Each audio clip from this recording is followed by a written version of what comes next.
বিশ্বকাপ ফুটবল শুরু মানেই শুধু মাঠের উত্তেজনা নয়, সমান তালে সরগরম হয়ে ওঠে সামাজিক যোগাযোগ মাধ্যমও। বিশেষ করে ফেসবুকে বিশ্বকাপের প্রতিটি ম্যাচ ঘিরে শুরু হয় সমর্থকদের তর্ক বিতর্ক, ট্রল, মিম আর পাল্টাপাল্টি মন্তব্যের বন্যা। এবারও তার ব্যতিক্রম হয়নি।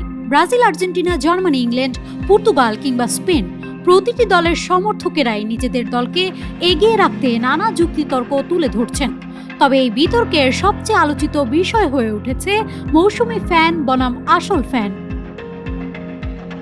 দীর্ঘদিন ধরে কোনো দলকে সমর্থন করা ভক্তদের অনেকেই অভিযোগ করেন, বিশ্বকাপ এলেই হঠাৎ অসংখ্য নতুন সমর্থকের আবির্ভাব ঘটে।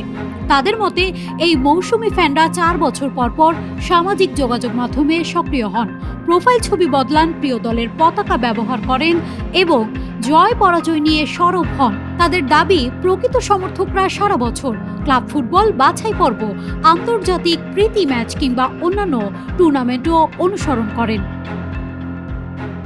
অন্যদিকে নতুন বা অনিয়মিত দর্শকদের যুক্তি ভিন্ন। তাদের মতে ফুটবল উপভোগ করার জন্য সারা বছর খেলা দেখা বাধ্যতামূলক নয়।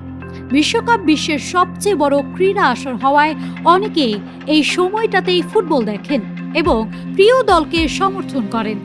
এতে তাদের সমর্থনকে ছোট করে দেখার কোনো কারণ নেই, বরং বিশ্বকাপে নতুন দর্শক ও নতুন সমর্থক তৈরি করে, যা ফুটবলের জনপ্রিয়তা আরও বাড়ায়। ফেসবুকে এই বিতর্ক ঘিরে প্রতিদিনই তৈরি হচ্ছে শত শত মিম, ব্যঙ্গাত্মক পোস্ট ও ভিডিও। কেউ পুরনো জার্সি, টিকিট কিংবা বহু বছরের স্মৃতি তুলে ধরে নিজেকে আসল ফ্যান হিসেবে দাবি করছেন। আবার কেউ বলছেন ফুটবল আনন্দের খেলা, এখানে সমর্থনের জন্য কোনো যোগ্যতার পরীক্ষা নেই।